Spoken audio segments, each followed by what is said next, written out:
tal? ¿Cómo estás? Me da muchísimo gusto saludarte. Siempre es una alegría poder encontrarnos para poder compartir juntos un tiempo que nos permita, desde luego, aprender con base en la palabra de Dios, como lo hemos estado haciendo, y no porque sea un gusto religioso, ¿verdad? Que no sea así, sino porque es vida, transmite vida. Recuerden que los tres principios de la vida es detona algo. ¿Cómo tú puedes saber que el estudio de la palabra está haciendo su obra en ti? Número uno, porque detona algo, algo de Dios. Detona, le da el inicio a cosas nuevas en nuestras vidas. Nos motiva a hacer aquellas cosas que tal vez no hemos hecho. Nos insta a hacer aquello que dejamos de hacer y darle un reinicio. Toda vida o todo principio de vida es iniciar algo. Cuando nosotros leemos la Biblia, las Escrituras, si nosotros queremos saber que están haciendo su efecto en ti y en mí, es porque está detonando algo. Así que quisiera hacerte una primera pregunta. ¿Qué ha detonado el estudio de la palabra de Dios en ti? Hazte esta pregunta para ti mismo, ¿verdad? Y si quieres compartir algo en la transmisión, está bien, comparte una cosa y despertó convicción, gozo, acción, compromiso, con una palabra. Trata de definirlo con una palabra.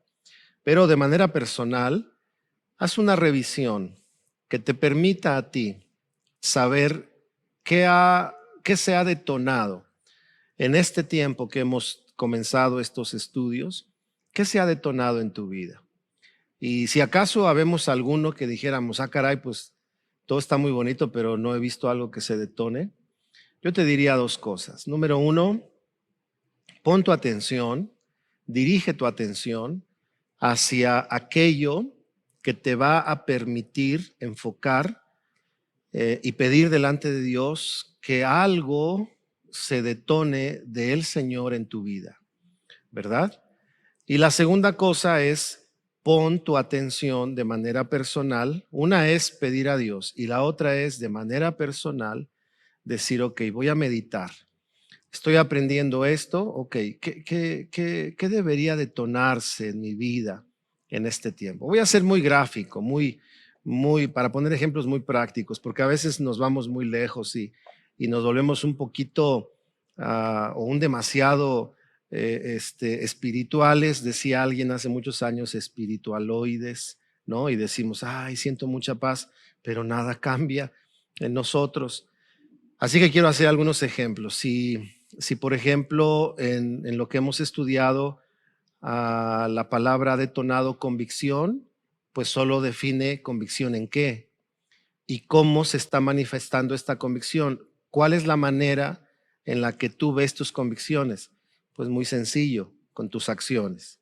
Si estás convencido de que perdonar es bueno, ya perdonaste. Si estás convencido de que honrar es bueno, has tenido algunas acciones de honra, tal vez con una llamada para comunicarte con tu padre, con tu mamá, con tu hermano mayor, para decirle, oye, yo fui el que me equivocó, una acción de honra, en fin, ejemplos muy prácticos.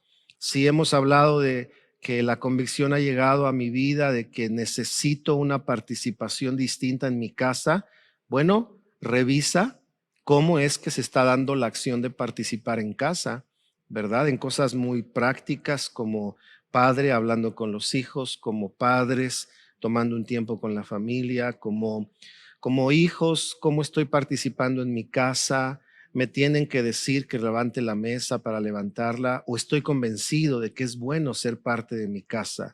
Me tienen que decir que recoja mis cosas o estoy convencido de que recoger mis cosas es el resultado de la convicción de ser parte de mi hogar para que podamos tenerlo en las mejores condiciones posibles. Me explico, son cosas muy prácticas. Obviamente, si hacemos lo práctico, pues vamos a poder llevar la fe a los temas, a los terrenos prácticos, para poder manifestar la vida, ¿ok? Número 1, recuerden, vida. Número 2, estamos hablando de cómo mirar que la Escritura está trayendo vida a nosotros. Número 2, vigor, fuerza, bríos, energía. La palabra de Dios debe darle sustancia, fuerza, volumen a nuestra vida en diferentes escenarios o terrenos. Puede ser, hablaba ahorita de la convicción, puede ser fuerza en mi convicción, fuerza en mi tarea, porque la convicción me impulsa a hacer las cosas con mayor ánimo. Puede ser vigor no sé, en el estudio mismo de la Escritura. Híjole, me siento cada vez más comprometido a conocer al Señor por la Escritura, vigor en la oración. Tal vez estoy recuperando el tiempo de oración que debía de tener y que había dejado. Entonces, número 2, vigor. La vida refleja vigor. El estudio de la palabra de Dios, por cuanto las palabras escritas fueron expiradas por Dios a los primeros hombres que la recibieron. Ya después de todas las traducciones, bueno, esa es una traducción, pero creemos en que la esencia se ha mantenido y que nos enseña el corazón del Señor, ¿ok? Entonces, vigor, vitalidad. Así que entonces reflexiona sobre eso. ¿Qué ha pasado en mí con respecto al vigor de qué a la hora de sentarme a mirar este estudio, de orar, de leer la Escritura? Porque esa es una manera de cómo monitorear que la lectura de la palabra no se vuelva una sola costumbre, que no se vuelva una lectura fría, literal nada más o literaria, donde solo leamos letra. Y como ya estuve explicando en las reuniones anteriores, el conocimiento ahora se empieza a usar para ver quién lo hace, quién no lo hace, a ver quién está bien, quién está mal, a ver quién es correcto, quién es incorrecto, quién es más bueno, quién es más santo, quién tiene más unción. Cuando ya estamos en esos terrenos, el propósito de la Escritura ha perdido su enfoque en nuestro corazón. Claro que podemos percibir eso, pero el enfoque de la palabra estará presente como para animar, confrontar en amor, ofrecer ayuda y apoyar cuando vemos o descubrimos o detectamos algo que habría que cambiar. Bueno, y el tercer punto de la vida es la durabilidad, que dice el libro de Juan, cuando habla de la parábola del sembrador, que la palabra se puede recibir o se puede colocar por encima del camino con poca profundidad y las aves se las van a comer. Y ahí la palabra dice que es gente que escucha la palabra con emoción, pero cuando viene el tiempo débil se olvidan de ella, es decir, no dura. La vida que la palabra de Dios trae a nosotros en nuestra alma, en nuestro espíritu, la vida de fe, la vida de la convicción, como ya lo dije, la vida de, ¿qué más? Del compromiso con Dios, la vida de la convicción de que Dios me ama. Déjame hacer un paréntesis aquí. Quiero recordarte que Dios te ama como nadie lo puede hacer y no depende de ti ni de tus aciertos o desaciertos la manera en la que Él puede amarte. Él te ama como eres, como dice esta frase, me gusta, te ama tal y como eres y te ama tanto que no te dejará como estás, pero te ama, ¿verdad? Eso es bien importante saberlo y más en estos días en los que estamos enfrentando, donde la gente a veces se pregunta, ¿qué hicimos, Dios? Muéstranos nuestro pecado, como si Dios se complaciera en dañar a la humanidad. Dios no tiene complacencia en eso. Dice claramente Juan 3:16 que Dios amó al mundo, cuanto más a sus hijos como tú o como yo, que hemos reconocido que el único camino para ir al Padre es Jesucristo. Así que bueno, cierro el paréntesis. Y esa convicción de saber del amor de Dios le da durabilidad. Cuando una palabra de Dios o cuando la palabra de Dios es estudiada, la vida que genera en nosotros es una vida que no está ligada a los momentos o contextos de nuestra vida. Si vivimos un momento, por eso Pablo decía, estamos atribulados, pero no angustiados. Él estaba diciendo, la tribulación es afuera, la angustia es adentro.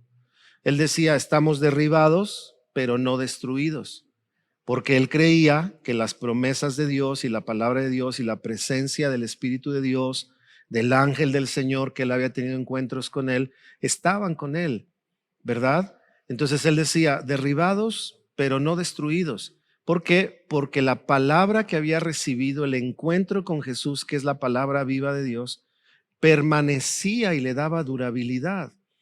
Por eso es tan importante que un creyente como tú y como yo vivamos la vida sembrados en la palabra de Dios, porque las convicciones, principios, valores, estándares que la palabra de Dios tiene para nosotros son transmitidos a nuestra alma, a nuestro ser, a nuestro interior, a nuestro espíritu, para que permanezcan ahí todo el tiempo. Por eso es que los amigos de Daniel decían al rey, mira rey, nuestro Dios puede librarnos, pero tienes que saber esto, si él decidiera no hacerlo, de igual manera nosotros no te adoraremos. Lo que ellos estaban diciendo es, la palabra que tenemos de que Dios es nuestro Dios, de que es el único Dios verdadero, permanecerá en nuestros corazones, pase lo que pase y en medio de lo que pasemos. Y bueno, tú ves, tú y yo vemos en Daniel que los echan al horno de fuego, pero Dios los libra del horno de fuego.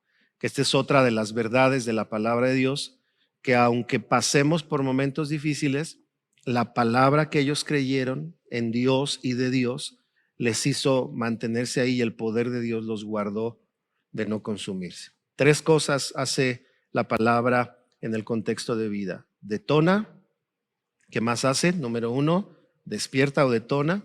Lo segundo es le da vigor. Y número tres, la hace durar o ser estable. Ahora que estamos estudiando, teniendo estudios, y cada vez que oímos una predicación con base en la palabra de Dios, debemos de poner atención y debemos orar, Señor, genera vida, tu vida en mí, ¿verdad? No, como yo lo digo a veces cuando estamos juntos en las reuniones, no estés pensando para quién es este mensaje. Ay, ojalá estuviera fulano de tal, fulanita de tal, porque este mensaje qué bien le va. Si nosotros hacemos eso, estamos desaprovechando la vida que la palabra de Dios tiene para ti y para mí. Así que entonces yo te haría una siguiente pregunta. De lo que hemos estado aprendiendo, ¿qué se ha quedado en tu corazón?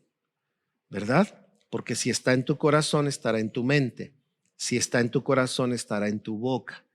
Y si está en nuestra boca, entonces podemos generar palabras de fe y palabras creativas, es decir, llamar a la existencia las cosas que el Señor nos ha prometido y aunque no las veamos, las podemos hablar porque creemos en la promesa de Dios por su palabra. Bueno, quise tomar todo este tiempo porque hemos estado estudiando y cuando nosotros estudiamos, pero perdemos de vista de para qué, por qué, tú no debes perder de vista eso. ¿Para qué leemos la palabra de Dios? ¿Por qué la estamos leyendo? ¿Qué está generando en mi vida? Claro, la manera de estudiar la palabra es qué dice, a quién le dice, en qué contexto, qué me habla, qué me enseña, pero específicamente en el contexto de vida, te recuerdo estas tres cosas. Bien, quise ahora usar esta introducción y este momento amplio, más que una introducción, para que mantengamos nuestro enfoque ahí mientras seguimos estudiando cualquier estudio. Déjenme seguir hablando, por favor, es una charla entre nosotros. Hablaba con alguien y esto lo vamos a preparar, si el Señor nos permite, en los siguientes días, de tomar un tiempo para hablar sobre alabanza y adoración. He estado en el ámbito de la alabanza y la adoración por ya casi 35 años, 36 años. Y al paso de los años, el Señor en su misericordia me ha permitido aprender algunas cosas, palpar cosas como percibir un momento especial, un momento profético en la adoración, cosas como percibir la unción en la vida de las personas. Es algo muy especial que me ha tocado vivir. Y Y en medio de este contexto de adoración, uno de los temas es la música, como la música es un instrumento para adorar a Dios. Y me doy cuenta que las perspectivas, los gustos, las formas y la falta de conocimiento del tema a veces nos lleva a hacer malas lecturas. Entonces, quiero ya ir al tema diciendo que en los siguientes días voy a hablar sobre adoración. No sé si me tome 1 o 2 días o 3 para hablar y explicar algunas cosas y poder inclusive compartir algunas canciones en donde podamos enfocarnos a este ámbito de la adoración en el mismo contexto que hoy estoy hablando. ¿Por qué hago lo que hago? ¿Por qué estudio? ¿Para qué estudio? ¿Por qué adoro a Dios? ¿Qué es adorarle? Y poder descubrir esa riqueza en el Señor y hacerlo juntos. Bien, pues vamos a Éxodo. Ahora vamos al siguiente libro. Estamos hablando de Cristo en el Antiguo Testamento. Y hoy comenzaremos Éxodo. Y quiero comenzar en el capítulo 3. El capítulo 1 habla de, estos son los nombres de las personas que entraron a Egipto y luego los que habitaron en Egipto, y describe a la tribu de Israel, a las tribus de Israel, a los descendientes de Jacob, que serían las tribus después. Luego el capítulo 2 habla del nacimiento de Moisés. Ahorita voy a regresar ahí. Pero quiero ir al 3, donde habla del encuentro de Moisés con Dios. Y quiero poner aquí 3 o 4 factores que son muy importantes que debemos aprender con respecto a la revelación de Dios. La palabra revelación, simple y sencillamente, significa dar a conocer aquello que está oculto. Hay cosas de Dios que no son guardadas, que son guardadas hasta cierto tiempo. Hay cosas en tu vida que pasan que quisieras entender, como por ejemplo Pedro, cuando Jesús le dijo que le iba a lavar los pies y Pedro dijo: Señor, nunca harás esto. Y entonces se le dice: si no hago esto, no tendrás parte conmigo. Y después le dice: lo que yo hago ahora no lo entiendes, pero lo entenderás después. Jesús le estaba diciendo: hay algo que entender, pero ahora no lo entenderás, sino hasta después. La revelación trae entendimiento porque da a conocer lo que nos era oculto, una información oculta o un entendimiento oculto. Por ejemplo, Jacob también, cuando tiene esta experiencia de dormirse y que ve una escalera que está conectada al cielo y ángeles que suben y bajan, y él se despierta y dice: yo no sabía que esta era casa de Dios y puerta del cielo. Había algo oculto que Dios le estaba mostrando. Entonces, la revelación trae efectos transformadores a nuestra vida. Y lo vamos a ver aquí en capítulo 3 de Éxodo. Leamos entonces, dice capítulo 3, verso 1. Cierto día Moisés se encontraba apacentando el rebaño de su suegro.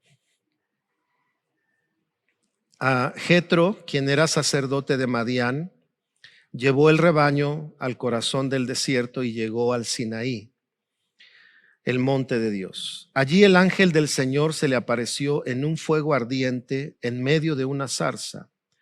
Moisés se quedó mirando lleno de asombro porque aunque la zarza estaba envuelta en llamas, no se consumía.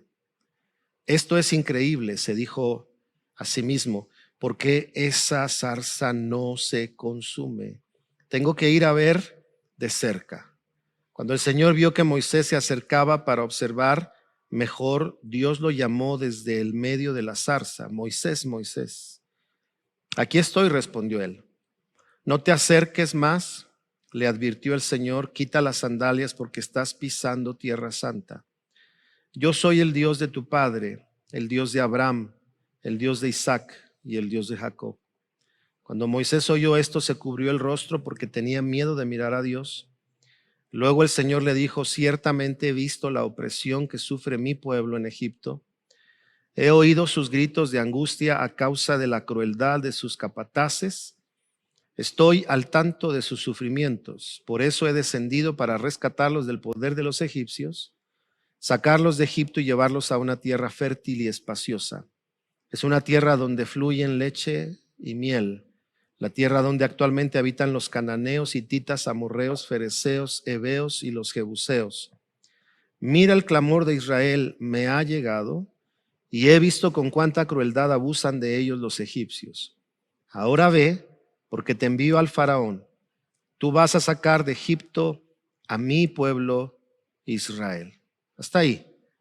Versículo 11, Moisés hace lo mismo que la mayoría de nosotros hacemos, tú y yo.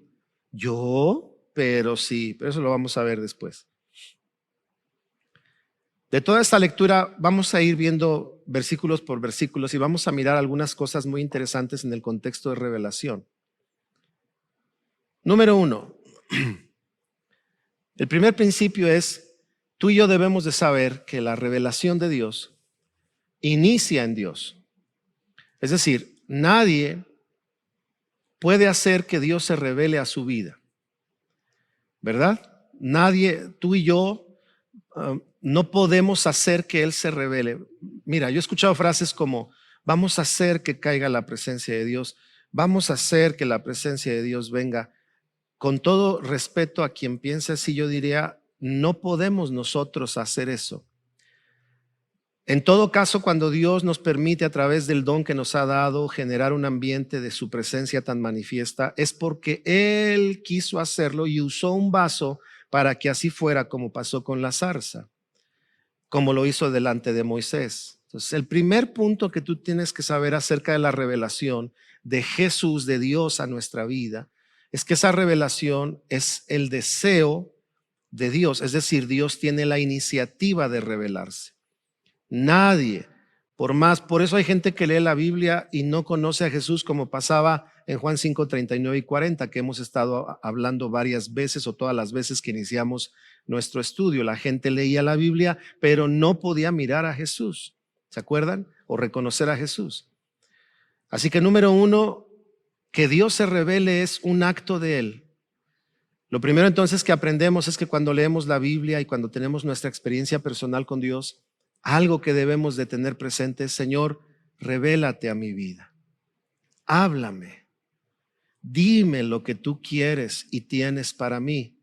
Cuando somos inquietados a algo, Señor, tú háblanos lo que quieras hablarnos. ¿Por qué? Porque de ti nace el deseo de mostrarte a nuestras vidas.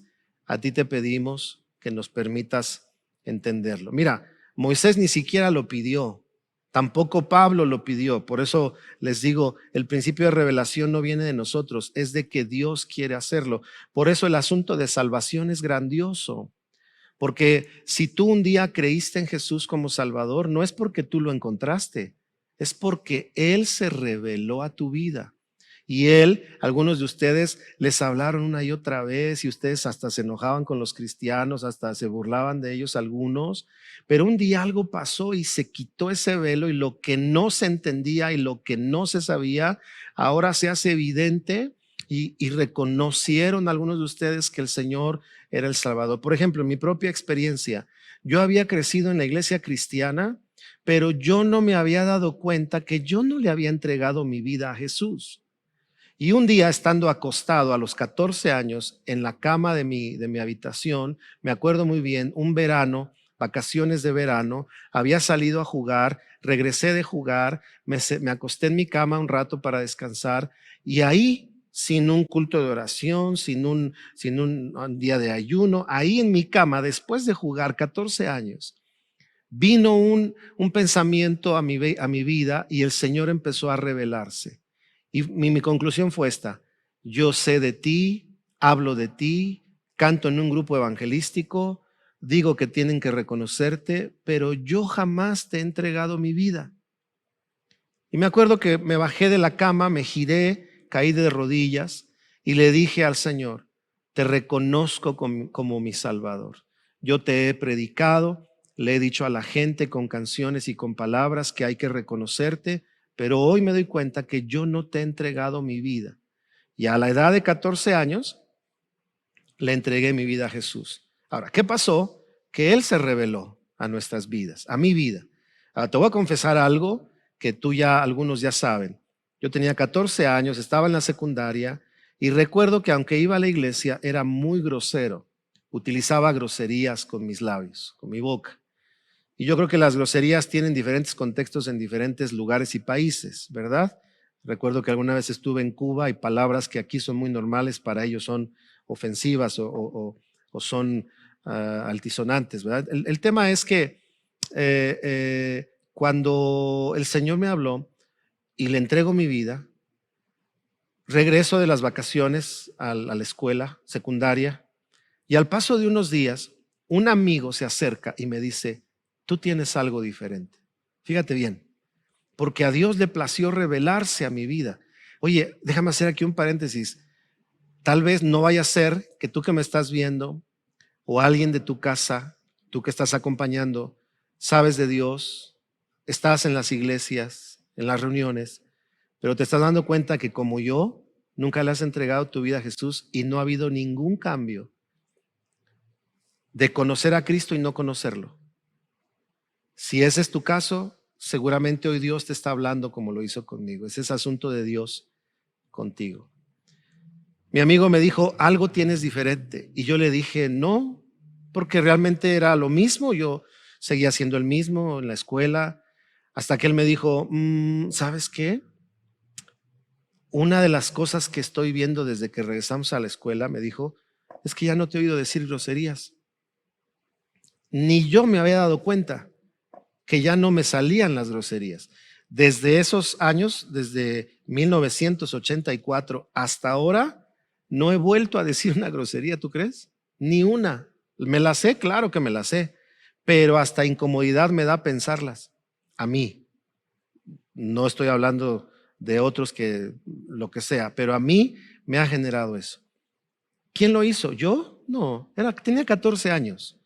Yo no sabía de mayor santidad. Yo no, yo iba a la iglesia, me gustaba cantar, tocaba, me gustaba estar con mis amigos de la iglesia, el ambiente familiar, ¿verdad? Claro que conocía de Dios, pero no le había entregado mi vida.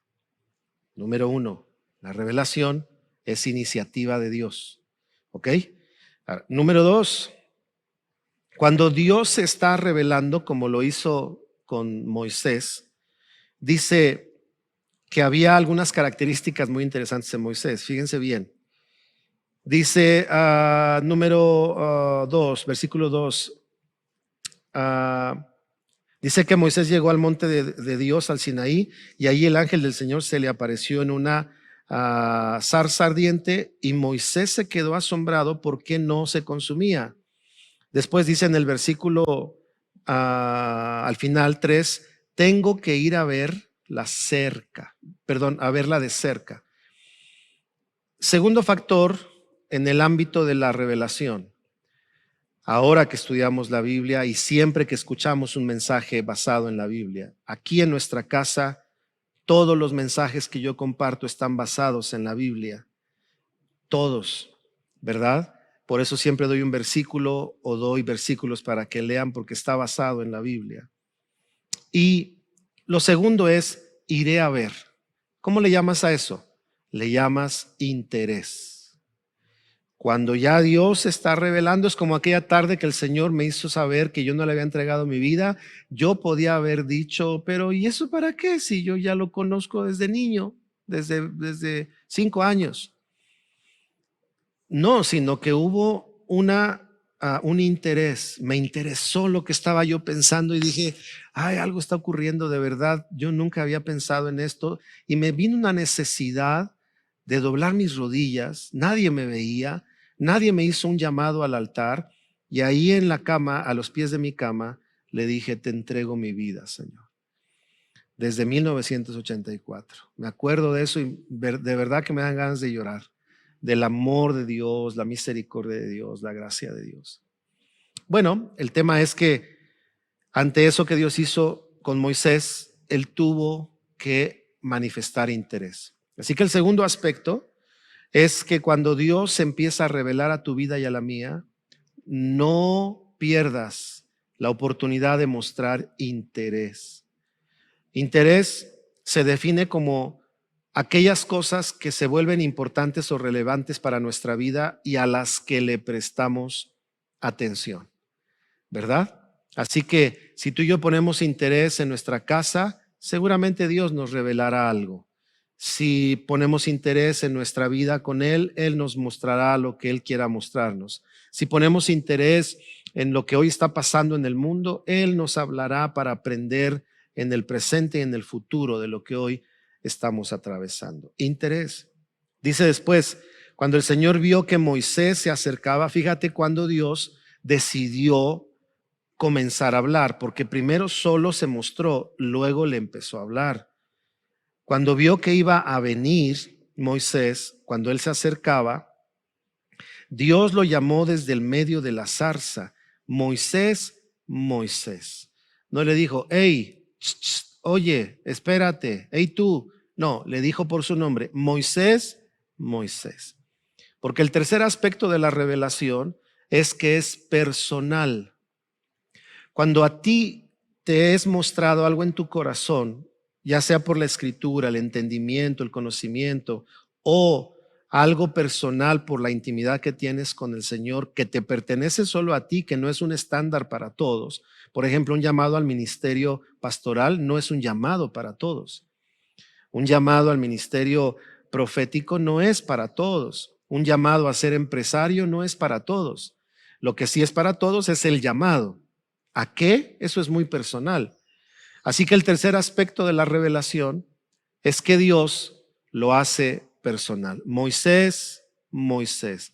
Cuando Dios se revela a tu vida, es tan fuerte y tan claro que es como si Él te dijera, hey Juan, hey Ludwig, hey Pedro, hey Luisa, y de manera personal te habla para que tú sepas que ese es un momento donde Dios te quiere mostrar y dar a conocer algo, y que no es un anuncio para todos, es algo personal para ti. Así es como opera la salvación. La gente es salva porque de manera personal sus ojos espirituales son abiertos para poder reconocer en Jesús a su Señor. Así que el tercer factor es que la revelación se hace personal. No estoy hablando de que la interpretación de la Biblia, como dice la Escritura, esta es la palabra profética más segura que tenemos, y habla de que la palabra no puede ser interpretada de manera particular, pero eso lo que significa es que no la podemos acomodar a nuestro gusto. Pero claro que la revelación de la Biblia, de la voluntad de Dios, tiene que ser personal. Por eso es que hay gente que la acepta y gente que no. Por eso hay gente que se burla, hay gente que la abraza.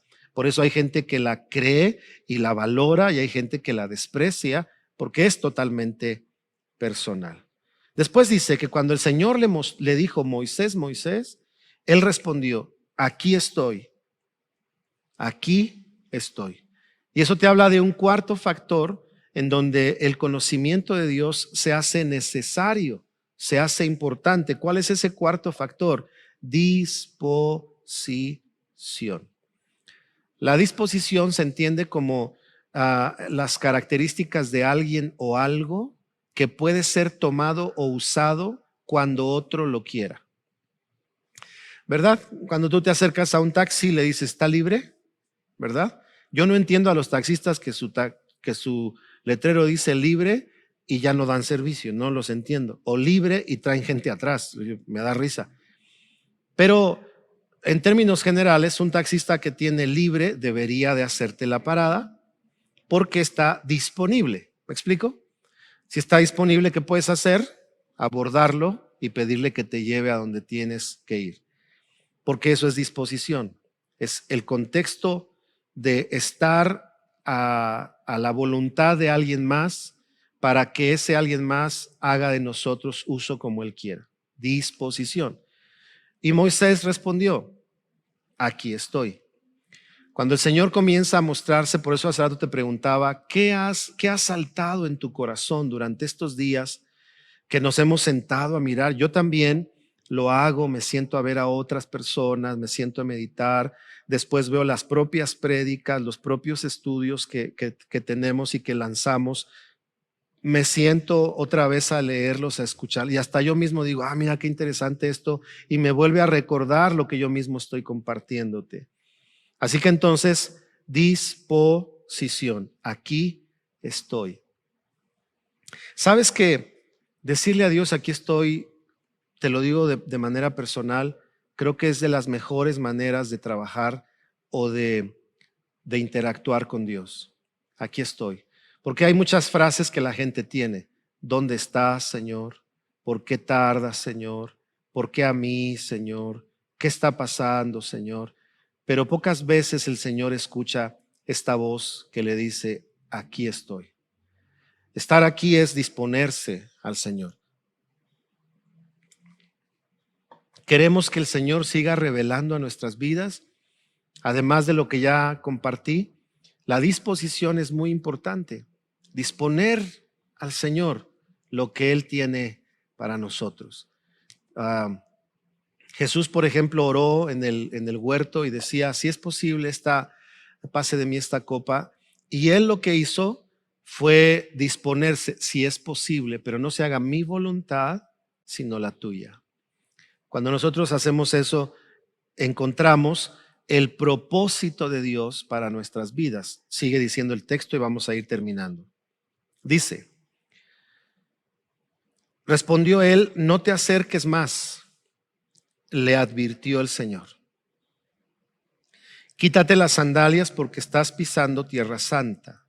Yo soy el Dios de tu padre, el Dios de Abraham, de Isaac y de Jacob. Cuando Moisés oyó esto, se cubrió el rostro porque tenía miedo de mirar a Dios.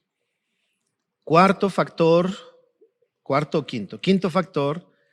que nos enseña esta historia. Temor reverente, o lo voy a decir de otra manera, respeto. Cuando Dios le habla y luego le dice, el lugar donde estás es tierra santa porque Dios estaba manifestando ahí, Moisés expresa una manera normal, convencional, ante una manifestación de la divinidad del Señor. Y fue cubrirse por respeto, por temor de mirarle, ¿verdad? Un temor reverencial, pero también un temor majestuoso, es decir, por la majestuosidad de Dios. Pero imagínate que yo solo una vez he tenido experiencia de un ángel en mi habitación hace muchos años, 1989 creo que fue, y en el 89, pasando un tiempo de enfermedad y no me componía, me encerré a orar y de pronto yo sentía que alguien había en mi cuarto, pensé que alguien de mi casa había entrado. No se me olvida la escena. Yo abrí mis ojos, yo estaba así recostado en mi cama, hincado. Levanté un poco la mirada y yo sentía que alguien estaba acá. De este lado estaba mi closet y la ventana que daba hacia la calle, hacia la parte de afuera. Cuando abro mis ojos y ya sabes que de reojo ves, y yo vi a alguien parado ahí y se me erizó la piel. Lo primero que sentí fue nervios. Dije, ay, ay, ay, ay. No se me olvida. Pero te voy a decir algo sorprendente. Después yo cerré mis ojos, ya no quise hacer nada, me dio temor. Al otro día amanecí ya sin el malestar que me había quejado por varias semanas. Un ángel trajo la respuesta, Dios mandó, no lo sé. Pero manifestaciones así te dan temor, un temor reverencial. Pues el tema es que cuando Moisés escucha su nombre, él se cubre el rostro, porque ante el momento de revelación de Dios, algo que debemos cuidar es respeto, respetar a Dios, tener un sentimiento de respeto hacia el Señor por lo que Él está haciendo en nuestras vidas. Y termino con esto y me quedé en la pura introducción. Les repito que cuando miramos así la escritura se nos va el tiempo y no me gusta correr porque no tiene sentido. La siguiente semana vamos a hablar sobre las figuras de Cristo en el Éxodo. Esta es la introducción, pero la revelación es muy importante. Dice que le dijo Dios, luego el Señor le dijo, ciertamente he visto la opresión que sufre mi pueblo en Egipto, he oído sus gritos, angustias, por eso he descendido para acá. Es una tierra, les voy a llevar me estoy saltando las líneas, los voy a llevar a una tierra que fluye leche y miel. Y luego dice en el nuevo, el clamor de los israelitas ha llegado a mí Ahora ve, porque te envío a Faraón, tú vas a sacar de Egipto a mi pueblo Israel. Y aquí quiero cerrar con a mi parecer, la corona de la revelación. Hace unas clases atrás hablábamos en la vida de Seth, si no me equivoco, de que nuestra vida tiene un propósito y hablábamos de cómo se ve Jesucristo, y Jesucristo, cuando hablábamos de la vida en él, era para beneficio de otros. Bueno, pues aquí, cuando hablamos de revelación, yo lo que veo es que esa revelación de Dios es útil para conectarnos con su propósito, con el tiempo de Dios y con la asignación que Dios tiene para nosotros y con lo que Él quiere hacer en otros. 4 cosas. Si tú quieres saber cómo la revelación de Dios te está afectando, número 1, te va a conectar con su propósito. Por ejemplo, cuando el Señor se revela a tu vida, entiendes tu propósito como padre de familia, como madre de familia, como integrante de una casa, como hijo, como hija. Cuando el Señor se revela a tu vida, tú entiendes tu propósito en el trabajo donde Dios te ha puesto, lo vas entendiendo. No digo que a cabalidad, porque la revelación es progresiva, que esto lo entendemos aquí claramente. Fíjate bien, aquí estamos viendo lo que Dios quería decirle, pero comenzó con una zarza. No comenzó diciéndole todo. Así que cuando Dios quiere revelarte algo, comienza paulatinamente. Primero ve tu interés, tu disposición, tu respeto, y llega al punto de decir, ok, te puedo decir lo que tengo que decirte. Y ahí, cuando Dios se revela a ti y a mí, número 1, repito, te descubre su propósito. Número 2, nos conecta con la asignación que tiene para nosotros. Número 3, tiene que ver con el plan de Dios para otros, no para nosotros. Por eso, cuando Dios se revela a nuestras vidas, se manifiesta esto en cada uno de nosotros, en cualquiera que sea el escenario, tu vida personal, tu vida de pareja, tu vida familiar, tu vida laboral. Por eso necesitamos caminar conscientes de decirle a Dios, revélate a mi vida, para que esté yo conectado con tu propósito, con tu tiempo. ¿Qué más les dije? Con el beneficio de otros, o lo que quieres hacer con otros, y con la asignación que tienes para mí. Qué interesante es hablar de la revelación. Y como lo que estamos estudiando, mi oración es que el Señor se revele a nuestras vidas. Quise tocar esto justamente al mirar Éxodo, donde aparece una escena de revelación muy clara, y de esa manera seguir ligados al estudio que vamos a continuar. Bien, pues el tiempo se me ha agotado, ya estoy acá con el contador en números rojos desde hace rato, y te dejo esta reflexión de Éxodo 3. Vuélvelo a leer, que Dios se siga revelando a tu vida. Sé que ya lo ha hecho, pero no te olvides, la revelación es progresiva. Dios tiene todavía cosas que mostrarnos en cada etapa de nuestra vida, momentos de nuestra vida, en el punto del desarrollo de su propósito, de la asignación, del papel que nos toca hacer, en fin. Así que el Señor te bendiga, y te animo a seguir adelante, a mirar el estudio siempre con una actitud de ¿qué quieres hablarme, Señor? Te dejo un abrazo muy fuerte, déjame hacer una oración y nos despedimos de esta emisión del día de hoy. Señor, gracias por cada persona que se tomó el tiempo para sentarse. Mi oración es que tú te reveles a nuestras vidas, para que entonces, Señor, a través de nuestras vidas te puedas revelar a otros. Ayúdanos a mirar lo que hoy reflexionamos y en un deseo muy profundo y sincero, creer y esperar en ti, que tú sigas haciendo el acto de revelación a nuestras vidas, porque hemos entendido que de ti nace el que nosotros te podamos conocer. Bendigo a cada persona y gracias por esta noche, este tiempo, en el nombre de Jesús. Amén. Un abrazo muy fuerte. No dejemos de orar, de confiar, de seguir adelante, que el Señor está con nosotros. Dios te bendiga.